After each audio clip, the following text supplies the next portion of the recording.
Hello टेस्टेले नमस्ते सबैजनालाई नुबु ज्वेलर्सबाट सबैजना सन्चै हुनुहुन्छ होला। आजको भिडियोमा मैले तपाईलाई खाउ एउटा उनेर देखाउन गइरहेको छु। लगभग मैले अघि अलि 15 मिनेट अगाडि स्टार्ट गरेको छु। मैले लाइक सबै बेसहरु सबै रेडी गरेर एन्ड अब चाहिँ खाउको माथिको भाग चाहिँ म उनिरहेको छु। आजको खाउ चाहिँ हामीले 8 तोला 24 क्यारेटमा बनाएको खाउ हो। एन्ड यसमा देख्न सक्नुहुन्छ तपाईले युहरु सबै ओरिजिनल यु राखेर बनाएको छौं। अनि यो चाहिँ हाम्रो एउटा कस्टमरको अर्डर हो। त्यही अनुसारको उहाँले माथिको मोतीहरु पनि उहाँ आफैले नै चोइस गर्नु भएको छ। त्यही अनुसार मैले आज उनिरहेको छु। एन्ड मैले उनिसकेर फिनिशिङ प्रोडक्ट चाहिँ तपाईहरुलाई देखाउँछु है। अनि मैले चाहिँ तपाईहरुलाई यसमा अब खाउ उन्नको लागि चाहिने सामान के हो त्यो भन्न गइरहेको छु। फर्स्ट अफ अल चाहिँ तपाईलाई यहाँ देख्न सक्नुहुन्छ एउटा ट्रे चाहिँ चाहिहाल्यो। यो ट्रेमा चाहिँ तपाईको अब सामानहरु नहराओस् के लगाउनु पर्यो पहिला नै प्रिपेयर गरेर राख्नको लागि यो सामान एकदम इम्पोर्टेन्ट छ। त्यसपछि चाहिँ हामीलाई चाहिने यस्तो धागो, यो एकदम बलियो वाला धागो हो है। फेरि तपाईको यस्तो खाउमा चाहिँ धागो पनि यस्तो बलियो छैन भने चाहिँ चुटिहाल्छ, चुट्यो भने एकदम ज्याउ हुन्छ हैन। अनि त्यो कस्टमरहरुले बिहेमा लगाउनु पर्यो, पार्टीमा लगाउनु पर्यो, अनि त्यो बीचमै चुटिहाल्यो भने त अनि हाम्रो पसलको पनि बेइज्जत अनि कस्टमरलाई पनि कस्तो नराम्रो लागिहाल्छ नि त। सो यो चाहिँ एकदम बलियो, यसले त हातै काट्छ है। सो यस्तो वाला धागो चाहियो। त्यसपछि चाहियो कैंची। कैंची चाहिँ तपाईको यताउति के काटकुट गर्नको लागि चाहियो। एन्ड देन एउटा साबुन चाहियो है। साबुन चाहिँ तपाईको यो जुन धागो छ नि यसको माथिको चाहिँ एकदम स्टिफ बनाउनको लागि हो कि। अब धागोहरु त एकदम लरक लुरुक भइहाल्छ नि त। अनि त्यो स्टिफ हुनको लागि चाहिँ यस के रे सोपले चाहिँ तपाईले एकदम स्टिफ बनाउँछ हैन। अनि स्टिफ भएपछि चाहिँ ढेर सबै यो मोतीहरु सबै छिराउन एकदम सजिलो हुन्छ।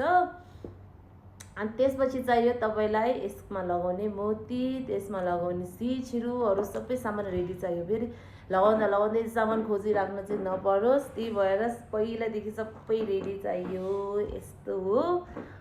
अर्को चाहिने भनेको लास्टतिर चाहिँ हामीलाई चाहिन्छ एउटा लाइटर। त्यो लाइटरको काम चाहिँ अनि तपाईहरुको लास्टमा त्यो एन्डिङ नटहरु सबै टाइट गर्नको लागि हो। त्यो चाहिँ म तपाईलाई एन्डतिर देखाउँछु है। अनि let's have lassi, homemade lassi, banana lassi. आजकल चाहिँ एकदम गर्मी छ के एकदम।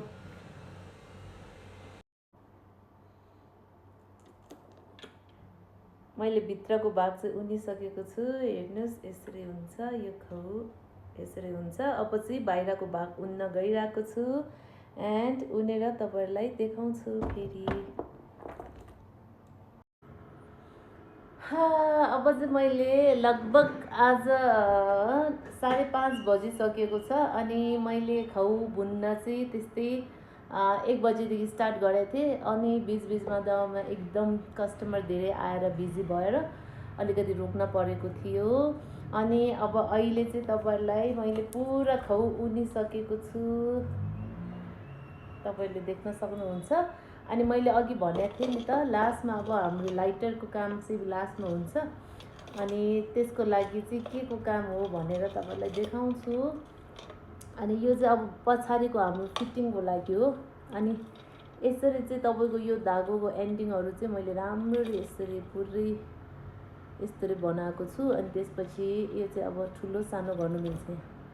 यसरी ठुलो अनि सानो, अब ठुलो बनाएर छिराउने टाउकोमा, अनि त्यसपछि सानो यसरी टाइट गर्ने। जति आफ्नो साइजमा चाहिन्छ त्यति अनुसार तपाईले सानो गर्न सक्नुहुन्छ। अनि सो अब लाइटरको काम चाहिँ यो यसरी आउँछ हैन एन्डिङ। सो यो एन्डिङको चाहिँ हामीले लाइटरको काम चाहिँ अहिले हुन्छ है। यसरी काट्ने अनि यसरी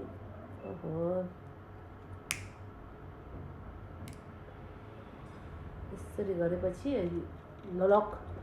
धागो लक गर्नको लागि चाहिँ हामीले लाइटर अथवा अब म्याच बक्स भए नै हुन्छ है।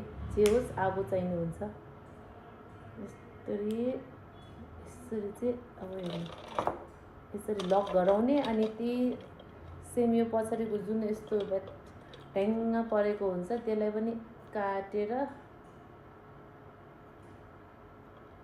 अब मेरो यो कस्टमर चाहिँ लिन आउने बेला भइसक्यो सो छिटो छिटो गराउनु पर्यो यसरी। अब यो चाहिँ राम्रोसँग एन्ड हुनको लागि हो अनि धागोहरू चाहिँ चिप्लेर नफुस्कोस् भनेर।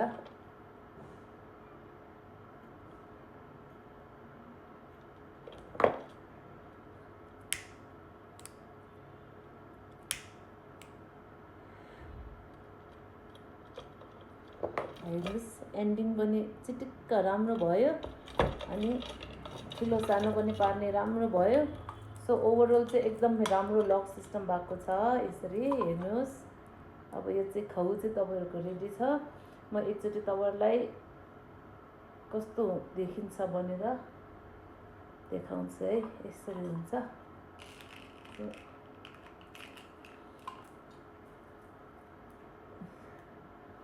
यस्तो भयो।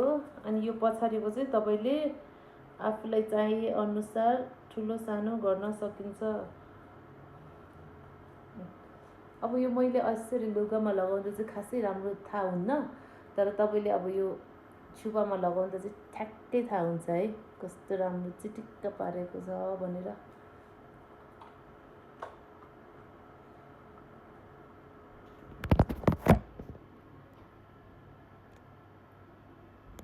Thank you. आजको भिडियो यति नै।